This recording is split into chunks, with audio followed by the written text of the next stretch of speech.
चलिए my dear students, आज की क्लास में हम लोग स्टार्ट करते हैं और आज बात करेंगे फिजिक्स में क्लास 12 का जो आप एग्जाम का तैयारी कर रहे हैं 2022 के लिए, ठीक है, या 2022 के बाद भी जो बच्चे एग्जाम की तैयारी करेंगे उनके लिए भी ये जो है वीडियो काम का आएगा, क्योंकि हम लोग बात कर रहे हैं पूरे क्वेश्चंस बैंक के ऊपर। तो इस वीडियो के माध्यम से हम लोग क्लास 12 का फिजिक्स का जो चैप्टर नंबर पहला है उसमें जितने भी इंपॉर्टेंट क्वेश्चन हैं या जो भी आज तक क्वेश्चन आया हुआ है उन सभी के बारे में हम आपको बताने जा रहे हैं। आप सब स्टूडेंट क्या करो, देखो जब आप 12th क्लास का तैयारी में लगे हो थोड़ा सा तन मन धन से लगो और इसके लिए आप पेन कॉपी निकाल लीजिए और जितने भी क्वेश्चन हम आपको अभी बोर्ड पे समझाएंगे वो सब आप अच्छे से पहले लिखिए। और इस क्लास में केवल हम क्वेश्चन का एनालिसिस करेंगे। कहा जाता है कि कोई भी एग्जाम देने से पहले अगर आप उस एग्जाम के क्वेश्चंस के ऊपर पीएचडी कर लिए ना तो एग्जाम आपको निकलने से कोई नहीं रोक सकता है और काफी अच्छे मार्क्स से आप निकाल लोगे। यहाँ बच्चे का दिक्कत क्या है, ट्यूशन जाते हैं, क्लास जाते हैं, ऑफलाइन क्लासेस जाते हैं, कॉपी पूरा भर लेंगे, मोटा मोटा कॉपी आपका भर जाता है और आगे आप रूम पे रख देते हो। एक साल पहले क्या पढ़े थे याद नहीं है। अरे अब आपको क्या करना है, क्वेश्चंस बैंक अब आपको उठाना है। अब आपको ये देखना है कि पहले किस टाइप के क्वेश्चन पूछे गए हैं, इस बार किस टाइप के क्वेश्चन आने की संभावना ज्यादा है। हम आपको इसमें सब वीवीआई क्वेश्चन भी करवाते चलेंगे। सॉरी, वीवीआई कहने का मतलब है कि देखो इतना सारा क्वेश्चन तो करवाएंगे अगले वीडियो में। पहले हम आपको पूरा क्वेश्चन बता देंगे कि कौन कौन सा क्वेश्चन आया हुआ है। 2 नंबरीवा में आज बात करेंगे, अगले वीडियो में हम आपको 5 नंबरीवा की बात करेंगे और उसके बाद एकागो का सॉल्यूशन करवाते चलेंगे। जैसे पहला क्वेश्चन बोलते जाएंगे, उसके बाद कि बाबू देखो पहला क्वेश्चन ये था, इसका सॉल्यूशन ऐसे ऐसे लिखना है, ऐसे लिखोगे तो एग्जाम में ज्यादा नंबर आएगा और ऐसे लिखोगे तो कम नंबर आएगा। क्यों नंबर कटेगा, मुझे 2 में 2 चाहिए तो उसके लिए क्या करना पड़ेगा, 1.5 नहीं चाहिए सर, मुझे 2 में 2 चाहिए, क्या करना पड़ेगा, इसके बारे में हम लोग चर्चा करेंगे। तो देखो 2 नंबरीवा का जब बात करेंगे, पहला चैप्टर आपको पता होगा, पहला जो चैप्टर है ये चैप्टर नंबर पहला है। तो पहला जो आपका चैप्टर है उसका नाम है electric potential and field, Hindi में कहते हैं विद्युतीय विभव और क्षेत्र। कहीं पे विद्युतीय को वैद्युतीय भी लिखा जाएगा तो आप कंफ्यूज मत हो जाना, वही चीज है ना। अरे भाई आप विद्युतीय बोलो या वैद्युतीय बोलो, दोनों एक ही चीज है, दोनों में कोई अंतर नहीं है। अब यहाँ पे देखा जाए सबसे पहला क्वेश्चन जो हम सबसे इंपोर्टेंट के तौर पे रखे हुए हैं ये है कूलाम के नियम की सीमाएं। इतना इंपॉर्टेंट है कि ये बहुत बार एग्जाम में आ चुका है, जैसे 10 में, 13 में, 14 में, 15 में, कई बार ये क्वेश्चन जो है वो आपके एग्जाम में पूछे जा चुके हैं। तो इसमें से बहुत सारे ऐसे क्वेश्चंस आपको मिलेंगे जो बहुत बार पूछा जाएगा। तो उन क्वेश्चंस को आप क्या करो, इन एनी हाउ किसी प्रकार से आप उसको रट्टा मार लो। कैसे आपको रट्टा मारना ही मारना है। अगर आप उन सभी क्वेश्चंस को रट्टा नहीं मारेंगे तो एग्जाम में आपको फिर बहुत ही कम मार्क्स आएगा या आपको चीटिंग के भरोसे रहना पड़ेगा। और आपको पता है असल चीटिंग होता नहीं है या जो भी हो आपके यहाँ, ठीक है ना, वो एक बात की बात है। बट हम लोग ये मान के नहीं चलेंगे कि अब पढ़ रहे हैं, 2 साल मेहनत किए तो सब चीटिंग बदल है, नहीं। अब आपको ध्यान से देखना है और आप क्या करो, पेन कॉपी निकाल के सभी क्वेश्चंस को लिखिए, इसके बाद सबका आंसर लिखने की कोशिश कीजिए। यही माने आपका प्रैक्टिस भी हो जाएगा। आपके मास्टर साहब आपको क्या पढ़ाए हैं, आपने 2 साल क्या पढ़ा, 1 साल कम से कम 12th में क्या पढ़ा, ये सब आपका प्रैक्टिस भी हो जाएगा। पूरा प्रैक्टिस का चीज है, कहा जाता है ना practice max a man perfect, वही बात है। आप जितना ज्यादा प्रैक्टिस करेंगे उतना परफेक्टनेस आपके अंदर आएगी। और केवल फिजिक्स का हम बात नहीं कर रहे हैं, फिजिक्स के अलावा भी आपको हर सब्जेक्ट में इसी प्रकार का आपको तैयारी करना है। सब सब्जेक्ट में देखिए कौन कौन सा क्वेश्चन आज तक आ चुका है, कौन सा क्वेश्चन आ सकता है, कौन सा क्वेश्चन ज्यादा बार रिपीट हुआ है, कौन ज्यादा इंपॉर्टेंट लग रहा है कि ये सब टॉपिक से रिलेटेड है, उन सभी क्वेश्चन के ऊपर आप छा जाइए, पूरा एकदम आप उसको कर देंगे। तो पहला क्वेश्चन है कूलाम के नियम की सीमाएं। देखो कूलाम का नियम क्या होता है ये नहीं पूछा, उसने थोड़ा सा डेप्थ में गया और पूछा कि limitations of coulomb law, coulomb के नियम का क्या क्या कमियां हैं, कहां कहां तक यूज कर सकते हैं उसको। ये सीमा बोला है, कमी नहीं बोला है। सीमा और कमी में अंतर होता है। कमी का मतलब दोष होता है, सीमा का मतलब लिमिटेशंस होता है, मतलब इसको यहीं तक आप यूज कर सकते हैं, इसके आगे आप इसका यूज नहीं कर सकते हैं। तो इसका आंसर हम आपको अगले वीडियो में लेकर के आएंगे, घबराना नहीं है। अभी हम आपको पूरे क्वेश्चन के ऊपर केवल पीएचडी करवा रहे हैं। अब देखा जाए सेकंड क्वेश्चन, विद्युतीय क्षेत्र के लिए अध्यारोपण का सिद्धांत। देखो ये जो सुपरपोजिशन प्रिंसिपल का थ्योरम है ना, ये काफी महत्वपूर्ण है, बहुत इंपॉर्टेंट है। आप कम से कम इसको 3-4 बार प्रैक्टिस कर लेना। हम खुद आपको 3-4 बार प्रैक्टिस करवाने की कोशिश करेंगे। ये बहुत ज्यादा टफ नहीं है, बच्चा को टफ लगता खाली है, टफ है नहीं, इजी क्वेश्चन इसको माना जाता है। एक बार अगर आपका कूलाम का नियम कॉन्सेप्ट क्लियर है, अच्छे से क्लियर है, तो ये बहुत ही आपका अच्छे से जो है वो कंप्लीट होने वाला है। तीसरा क्वेश्चन जो है ना, परावैद्युत शक्ति एवं आपेक्षिक परावैद्युतांक, इसको तो आप छोड़ नहीं सकते हो। इस साल का मेरे लिए फिर से ये गेसिंग क्वेश्चन है, यानी कि इस पूरे चैप्टर में 2 नंबरीवा का सबसे ज्यादा इंपॉर्टेंट क्वेश्चन का बात किया जाए, सबसे ज्यादा इंपॉर्टेंट क्वेश्चन, तो यही सबसे ज्यादा इंपॉर्टेंट हो जाएगा।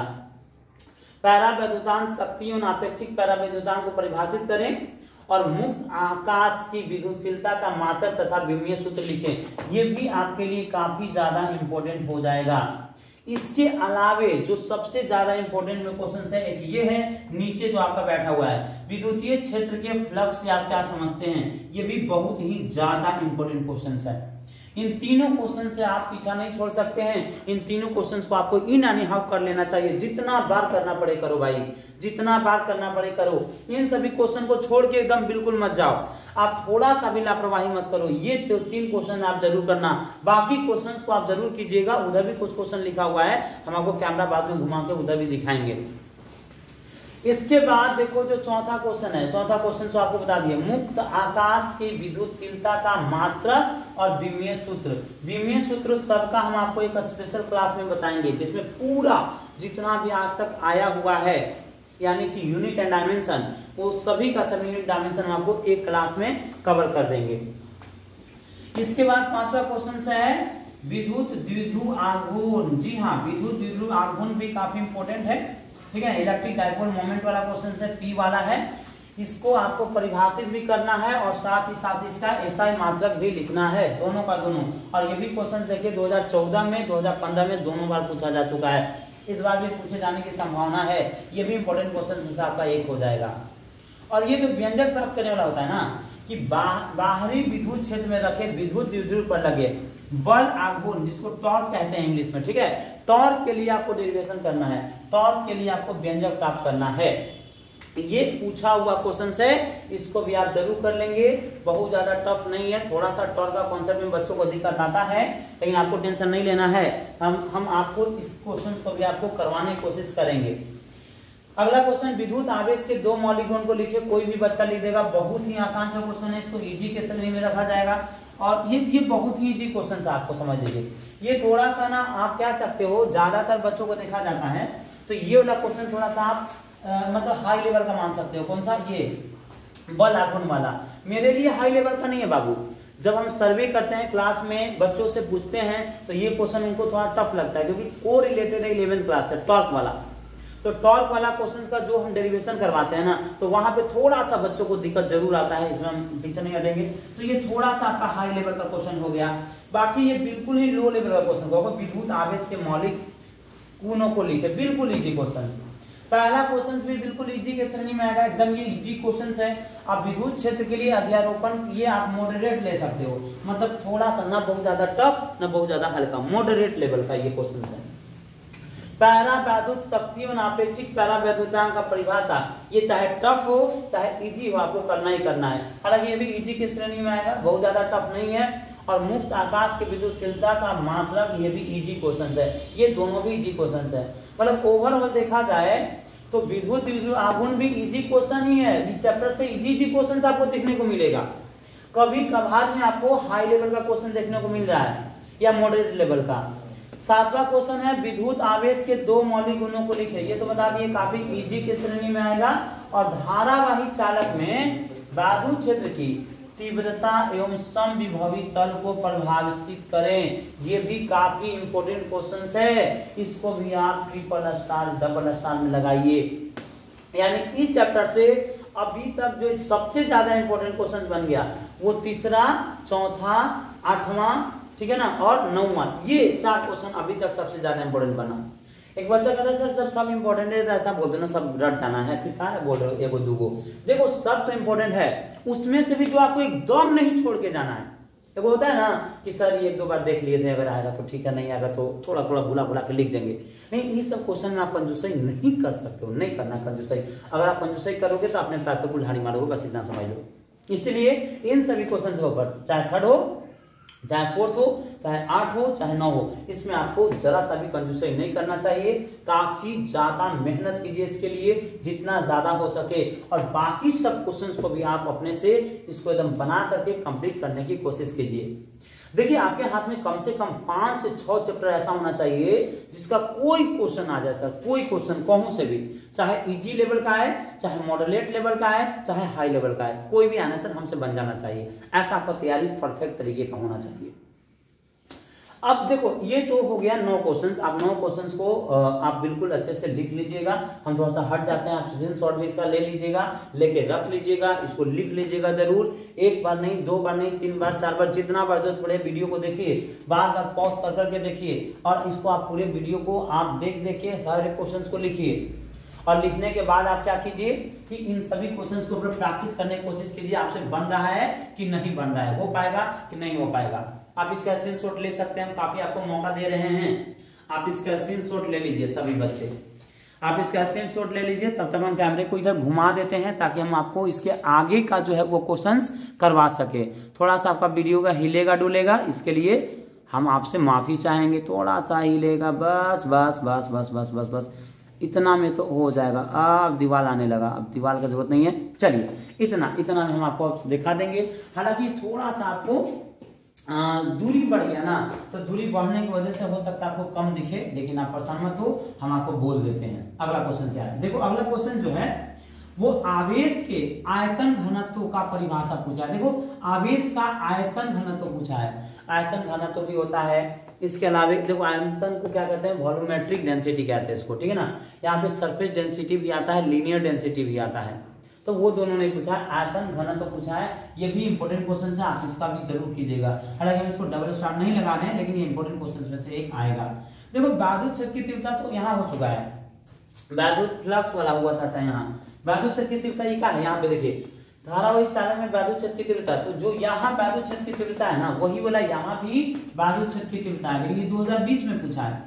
यहाँ में अंतर क्या है, 2 क्वेश्चन घुसाया हुआ है, एक वैद्युत क्षेत्र की तीव्रता भी है और समविभवी सतह भी है। 2 क्वेश्चन यहाँ पे घुसा दिया है, और यहाँ पे अकेलौता क्या पूछा, वैद्युत क्षेत्र की तीव्रता। तो आप खुद समझ सकते हो बउआ कि वैद्युत क्षेत्र की तीव्रता कितना ज्यादा महत्वपूर्ण है, कितना ज्यादा इंपॉर्टेंट है। ये बहुत ही ज्यादा इंपॉर्टेंट है, आप इसको जरूर कर लीजिएगा।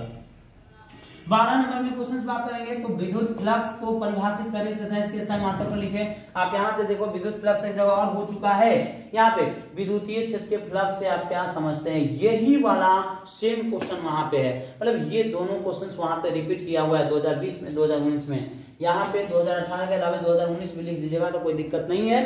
थोड़ा सा क्वेश्चन का मतलब की जो लैंग्वेज है ना वो चेंज किया बस, बाकी समझो यही क्वेश्चन है एकदम हो, कोई अलग क्वेश्चन यहाँ पे नहीं है।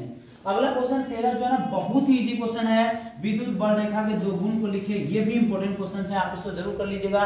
विद्युत बल रेखा के गुण जो होता है ना बाबू बहुत ही इजी होता है, काफी इजी होता है। आप इसके बहुत सारे गुण होते हैं, बहुत सारे गुण में से आप 2-4 गुण रट्टा मार लो, लेकिन 5 नंबर का भी उसका तैयारी कर लेना है। 5 नंबर के लिए बहुत सारा गुण 18-19 को होता है। 18-19 को में से आप कम से कम 10 तो रट्टा मार ही सकते हो, बहुत इजी होता है। एक बार हम आपको बताएंगे ना आपका क्लियर हो जाएगा कि 2 वैद्युत बल रेखाएं होगा, प्लस में से बाहर निकलेगा, माइनस में एंट्री लेगा, इसमें से लंबवत निकलेगा, इसमें लंबवत आएगा, दोनों कभी एक दूसरे को क्रॉस नहीं करेंगे, कभी एक दूसरे को काटेगा नहीं, कभी क्लोज लूप का निर्माण नहीं करेगा, वन परिपथ नहीं बनाते। मतलब काफी इजी ये क्वेश्चंस माना जाता है, तो इसका आप आसानी से 2 गुण याद कर सकते हैं। कोई बच्चा जो क्लास 12 का थोड़ा बहुत भी पढ़ा होगा तो ये क्वेश्चंस उसे छूट नहीं सकता है। अगला 14 नंबर क्वेश्चन कहता है गाउस के प्रमेय से कूलाम के नियम को प्राप्त करें। One of the most important questions, काफी इंपोर्टेंट क्वेश्चन है, नो डाउट। ये थोड़ा सा टफ सवाल आप मान सकते हैं। ये तो आपका इजी के, ये मॉडरेट मान लो, ये मॉडरेट लेवल का है, ये तो आपका इजी ही आ जाएगा। और विद्युत फ्लक्स भी आपका इजी आ जाएगा, लेकिन विद्युत बल रेखा बहुत इजी आ जाएगा, वेरी इजी कह सकते हो। गाउस का प्रमेय थोड़ा सा मॉडरेट लेवल का हो गया, मतलब न बहुत ज्यादा टफ न बहुत ज्यादा हल्का, मतलब थोड़ा सा मीडियम आप कह सकते हैं। और विद्युत आवेश के गुणों को लिखे। ये तो आवेश का गुण फिर से आ गया। अच्छा एक बार तो ऑलरेडी लिख चुके थे, विद्युत आवेश के गुण को लिखे, अब ये दोबारा यहाँ पे क्वेश्चन आ गया। तो विद्युत आवेश का गुण भी आप बिल्कुल आसानी से लिख सकते हैं, नो डाउट। ये काफी इजी क्वेश्चन के अंतर्गत आएगा। और कूलाम के नियम के महत्व को लिखे, ये भी आपका इजी क्वेश्चन के अंतर्गत आएगा। ये आपको मतलब बहुत ज्यादा इसके लिए कॉन्सेप्ट का जरूरत नहीं है, जो इजी बोल रहे हैं। भाई विद्युत आवेश के 2 गुण कौन नहीं लिख देगा? कोई लिख देगा, कोई भी क्लास 12 का बच्चा होगा इजी वे में क्वेश्चन को लिख देगा, कर देगा। और यहाँ पे एक जो क्वेश्चन नंबर 17 है, ये थोड़ा सा कॉन्सेप्चुअल क्वेश्चन है। हालांकि ये आसानी से हो जाएगा कि 2 वैद्युत बल रेखाएं एक दूसरे को क्यों नहीं काटती हैं। तो क्लास 12 में बच्चा स्टार्टिंग टाइम पे ना बड़ा ध्यान से पढ़ता है, चैप्टर 1, 2 वगैरह वगैरह। तो ये स्टार्टिंग के टाइम पे क्वेश्चन आता है, इसलिए बच्चा बता देता है कि अगर सर एक बिंदु पे कटेगा तो हमें 2 वहां पे वैद्युत क्षेत्र की तीव्रता की दिशा की प्राप्ति हो जाएगी। और किसी भी सदिश राशि का 2 दिशा नहीं हो सकता, एक दिशा होता है, इसीलिए कभी एक दूसरे को नहीं काटता है।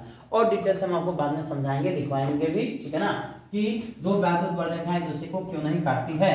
और यहाँ पे ये क्वेश्चन को आप कह सकते हो थोड़ा मॉडरेट लेवल का है। और समरूप तथा असमरूप विद्युत क्षेत्र के लिए बल रेखाएं खींचिए, बहुत ही क्वेश्चन है, कोई बच्चा आसानी से कर लेगा। अब ओवरऑल देखा जाए तो जो 2 नंबरीवा क्वेश्चन है चैप्टर पहला का, वो मिला जुला के इजी क्वेश्चन ज्यादा है।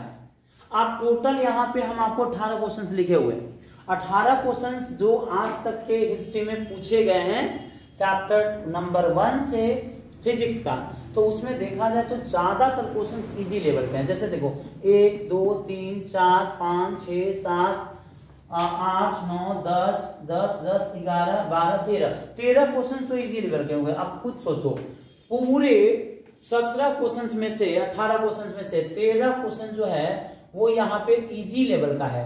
और अब मॉडरेट लेवल का देखा जाए, ना बहुत ज्यादा टफ ना बहुत ज्यादा हल्का, तो मॉडरेट लेवल में आपको 1 ठो यहाँ मिल गया, 1 2 मिल गया, 2 और 1 3 मिल गया, 3 ठो आपका मॉडरेट लेवल का क्वेश्चंस मिल गया, जो न बहुत ज्यादा टफ है न बहुत ज्यादा हल्का है।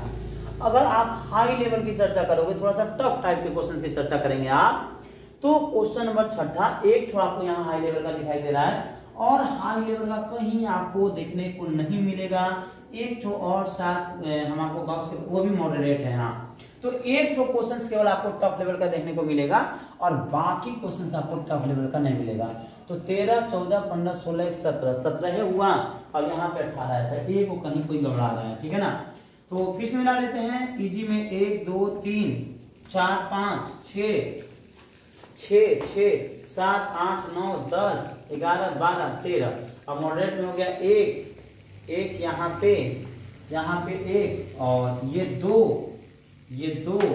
और ये 3 और ये 4 मॉडरेट लेवल के हैं। तो यही एक आपका घबरा रहा था, तो टोटल आपका 18 क्वेश्चन हो गया। तो ये आपका यूनिट 1 का एनालिसिस है।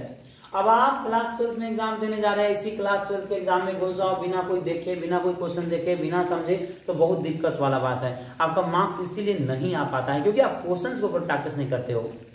देखो ऐसा है कि कोई भी एग्जाम देने से पहले क्वेश्चंस को आप देखो, उस चैप्टर के क्वेश्चंस को 1000 बार देखो। हम कहते हैं उस चैप्टर जितना पढ़े ना आप उसको रहने दो, आप खाली उससे क्वेश्चंस के ऊपर आ जाओ, खाली क्वेश्चंस को देख लो भाई, कौन कौन क्वेश्चंस कौन कौन से साल में पूछा हुआ है, कैसे पूछा हुआ है, ऐसा कैसे एनालिसिस हो सकता है। इन सभी क्वेश्चंस को अगर आप अच्छे से देख लिए, बढ़िया ढंग से देख लिए, तो हम आपको विश्वास दिलाते हैं कि आपके एग्जाम्स में कॉन्फिडेंस लेवल आपका 7वें आसमान पे होगा। जी हाँ, 7वें आसमान पे आपका कॉन्फिडेंस लेवल होगा।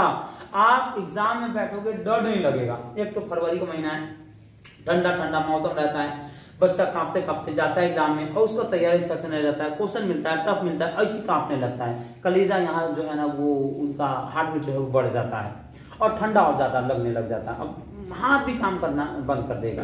तो ये सब डर ना सताए, ये सब समस्या ना आए, इसके लिए आप अभी से भी तैयार हो जाओ। बहुत कम टाइम बचा है लेकिन बहुत अच्छा टाइम अभी बचा है। पूरा दिसंबर, पूरा जनवरी जीतोड़ मेहनत करो, एकदम जितना कर सकते हो। आज तक के जीवन में जितना मेहनत किए थे ना, उससे भी दुगना मेहनत करो। हम कहते हैं 4 गुना मेहनत करो, और 2 महीना के बाद जो आपका मेहनत होगा वो आपका रंग लाएगा। उसके आप 1 महीना आराम कर लो, मस्ती कर लो, उसके बाद जो एग्जाम की तैयारी में लगना होगा लग जाओ, ताकि आपको थोड़ा सा रेस्ट भी मिल जाए। लेकिन देखो अभी आप कंजूसी मत करो, ये मत सोचना कि अब समय गुजर गया, अब इतने सारे चैप्टर हैं क्या करें सर, खाली फिजिक्स थोड़ी ना है, केमिस्ट्री भी है, बायोलॉजी भी है, इंग्लिश भी है। हाँ, तो एकदम पगला जाता है, कौन पढ़े कौन ना पढ़े, ये समरी पढ़े वो समरी पढ़े, क्या पढ़े। सब चीज का सोल्यूशन है, हम आपको हर चीज का सोल्यूशन बताएंगे, डेली बताते चलेंगे। उतना उतना करते चलो, उतना एग्जाम अगर आप करते चलोगे तो आपका अच्छे से एग्जाम का तैयारी हो जाएगा। ठीक है, अगला वीडियो हम नेक्स्ट आपको लेकर के आएंगे इसका चैप्टर नंबर 2 का, और इसका सॉल्यूशन बोले तो इन सभी एक एक क्वेश्चंस के ऊपर हम लोग चर्चा करेंगे। इसका क्या आंसर हो सकता है, कुछ हम आपको बोल के लिखवा देंगे, कुछ हम आपको यहाँ पे समझा देंगे। और उसके अलावा आप हमारे टेलीग्राम चैनल पे जुड़ जाइएगा, वहां से आपको पीडीएफ के रूप में भी हम आपको चीजें प्रदान करने की कोशिश करेंगे। टेलीग्राम चैनल का लिंक आप डिस्क्रिप्शन बॉक्स में देख सकते हैं, वहां से आप जाकर आपको मिल जाएगा। ठीक है, तो ठीक है my dear students, thank you so much, all the best, take care, bye bye, जय हिंद, जय भारत, मिलते हैं कल। Thank you so much.